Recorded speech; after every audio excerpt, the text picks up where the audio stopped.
नमस्कार दोस्तों, आप सभी का बहुत अधिक स्वागत है।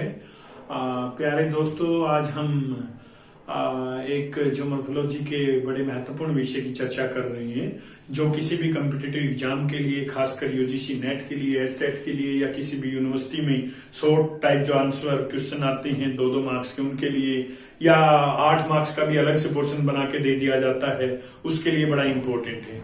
आज हम डिस्कस करेंगे एओलियन फ्लूवियल लैंडफॉर्म्स। मेरा कहने का अभिप्राय है, लिख देता हूं मैं एक बार यहां पे, aeolian plus fluvial, aeolian fluvial landforms. अब हम डिस्कस करते हैं एक एक करके। एओलियन लैंडफॉर्म्स वो होती हैं जो शुष्क और अर्ध शुष्क प्रदेशों में, अर्थात जहां पे 25 सेंटीमीटर से कम वर्षा होती है, उन प्रदेशों में हवा द्वारा बनने वाले स्थूल रूप होते हैं। हवा के अपरदन से, निक्षेपण से बनने वाली स्थलाकृतियां हैं, वो एओलियन लैंडफॉर्म्स कहलाती है। क्योंकि ट्रांसपोर्टेशन अपर एटमॉस्फेयर में होता है, इसलिए एओलियन के ट्रांसपोर्टेशन से कोई लैंडफॉर्म नहीं बनती। फ्लूवियल लैंडफॉर्म्स कौन सी होती हैं? फ्लूवियल जो मॉर्फोलॉजी में क्या हमें पता लगता है कि वो लैंडफॉर्म्स जो बहते हुए जल के द्वारा, खासकर हम बात करते हैं नदी के द्वारा बनने वाले अपरदन, परिवहन और निक्षेपण से स्थल रूपों को फ्लूवियल लैंडफॉर्म कहते हैं। यहाँ पे एओलियन सब पहले आया है, फ्लूवियल बाद में आया है। तो कहने का अभिप्राय ये रहेगा, मरुस्थलीय और अर्ध मरुस्थलीय प्रदेशों में, एरिड और सेमी एरिड प्रदेशों में जल के द्वारा बनने वाले स्थल रूपों को एओलियन फ्लूवियल लैंडफॉर्म कहा जाता है।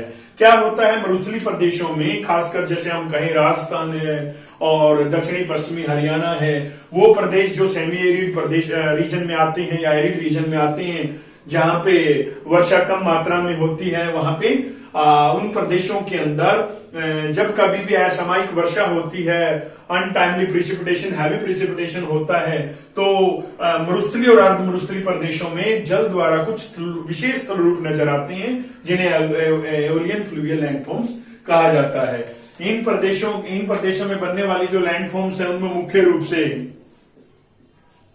बैडलैंड टोपोग्राफी बहुत फेमस है, बैडलैंड टोपोग्राफी।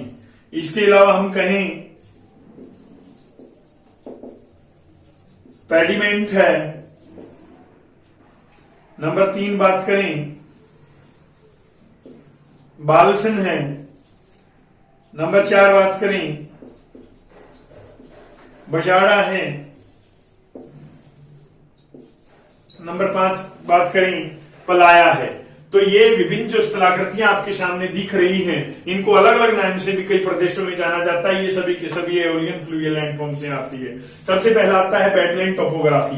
बैडलैंड टोपोग्राफी हम कह सकते हैं जब जो रिवर का अंडुलेटिंग फ्लड प्लेन होता है, हम कहें गली और रिवाइंस के रूप में, जब नदी जब बहता हुआ जल या अनटाइमली जो प्रिसिपिटेशन रन ऑफ के रूप में हुई है, वो मरुस्थलीय और अर्ध मरुस्थलीय प्रदेशों के अंदर इस तरह से अपरदन कर देती है, अपरदन से बनती है ये फ्लूवियल के, इस तरह से अपरदन कर देती है कि वहां पर लंबे समय तक अपरदन होने के कारण अंडुलेटिंग फ्लड प्लेन के रूप में, और हम कह सकते हैं बहुत अधिक गलीज और रिवाइंड के रूप में एक लैंडफॉर्म बनती है, जिसे हम बैडलैंड टोपोग्राफी कहते हैं। बैडलैंड टोपोग्राफी का आप कह सकते हो कि ये जो ग्वालियर के आसपास का जो प्रदेश है, और चंबल रिवर इसके लिए बहुत फेमस है। चंबल रिवर ग्वालियर और राजस्थान का जो संयुक्त प्रदेश है, ग्वालियर राजस्थान के बॉर्डर के लगता हुआ एक डिस्ट्रिक्ट है, आप कहें, उन प्रदेशों में चंबल ने जो लैंडफॉर्म्स बनाई है, अर्थात जो रिवाइन और गली के रूप में इरोजन किया है, वो बैडलैंड टोपोग्राफी है। बैडलैंड टोपोग्राफी लंबे समय तक जब वर्षा या नदी मरुस्थलीय और अर्ध मरुस्थलीय प्रदेशों से निकलती है, तो वो क्या करती है, अपने साइड में, मतलब हम कहें लेविज के ऊपर, तटबंधों के ऊपर लगातार मलबा जमा करती है, और जब कभी भी ये सूखता है तो इस तरह से लहरनुमा आपको बहुत अधिक गलीज और बने हुए अपरदन से स्थलाकृतियां दिखती हैं, जिसे बैडलैंड टोपोग्राफी कहा जाता है। अमेरिका में इस बैडलैंड टोपोग्राफी का जो फेमस प्रदेश है वो मोन्टाना प्रदेश है। और हम बात करें पेडिमेंट की, तो पेडिमेंट जो पर्वतीय अग्रभाग होते हैं, जब कभी मरुस्थलों के अंदर हम बात करें कि ये कोई भी माउंटेन है और ये कोई भी माउंटेन है, दो माउंटेन है, नंबर 1 और नंबर 2, और ये कोई भी डेजर्ट प्रदेश है, जो माउंटेन्स के आसपास के क्षेत्र होते हैं जिनमें बहते हुए पानी के द्वारा और आप कहें कि यहां से निकले हुए चैनलों के द्वारा जब यहां पे बहुत अधिक पत्थर, कंकड़, पीबल्स, ग्रेवल्स इकट्ठे कर दिए जाते हैं, इस प्रदेश को पेडिमेंट प्रदेश कहते हैं, जो कुछ किलोमीटर से लेकर सैकड़ों किलोमीटर तक का हो सकता है। ये जो पर्वत के आसपास का जो प्रदेश बना है, जिसे पर्वतीय अग्रभाग इसको शामिल किया जाता है, अग्रभाग को फ्रंटल जोन है, ये एक किस्म की माउंटेन के लगती हुई मरुस्थलीय प्रदेशों में, तो ये पेडिमेंट होती है। जो अमेरिका की मोंटाना प्रदेश हैं आप कहें, या न्यू मैक्सिको के मोंटाना प्रदेश हैं, तो वहां पे बहुत अधिक ये पेडिमेंट पाए जाते हैं। इसके साथ साथ हम बात करें बालसन की। बालसन आप कहो जो फ्रंटल एरिया है, मतलब पर्वतीय अग्रभाग हैं दो प्रदेशों के, जो इस माउंटेन 1 और माउंटेन 2 का जो पर्वतीय अग्रभाग है अर्थात पेडिमेंट है, उसके बीच में विशाल जो प्रदेश फैला हुआ है, जिसमें एओलियन और फ्लूवियल का मिक्स डिपॉजिट हुआ है, और बहुत अधिक महीन मात्रा में रेत है, कंकड़ है, पत्थर है, जो इस प्रदेश में जमा हुए हैं, इस पूरे प्रदेश को बालसन प्रदेश कहा जाता है। और हम बात करें बजाड़ा की।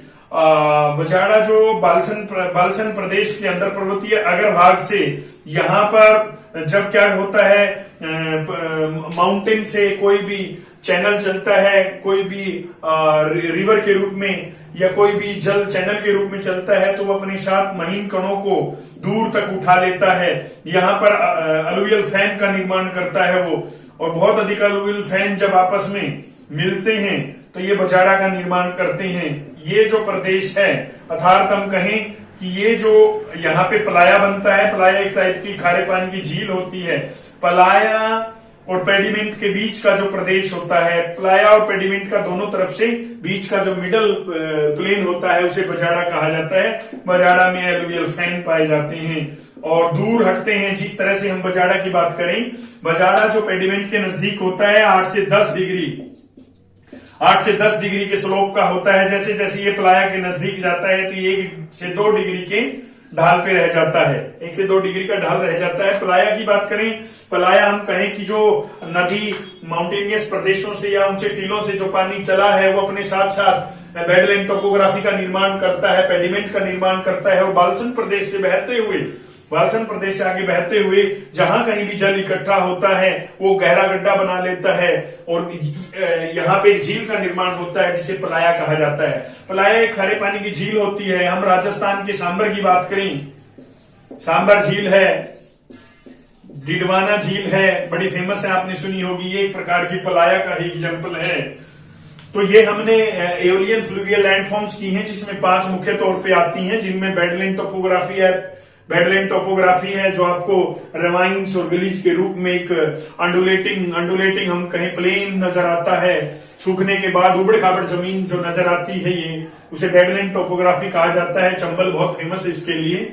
और पेडिमेंट ये प्रदेश जो बने हुए माउंटेन के पास से, जहां से नदी या जल चैनल के रूप में चलता है, वो पेडिमेंट प्रदेश है। बालसन जो 2 पेडिमेंट के बीच में विशाल प्रदेश फैला हुआ है, रेत के महीन कंकड़ पत्थरों का मैदान जो फैला हुआ है, उसे बालसन कहते हैं। बजाड़ा पेडिमेंट और पलाया के बीच का वो प्रदेश है जहां पे बहुत अधिक मिक्स्ड अलुवियल फैन और कोन बनते हैं।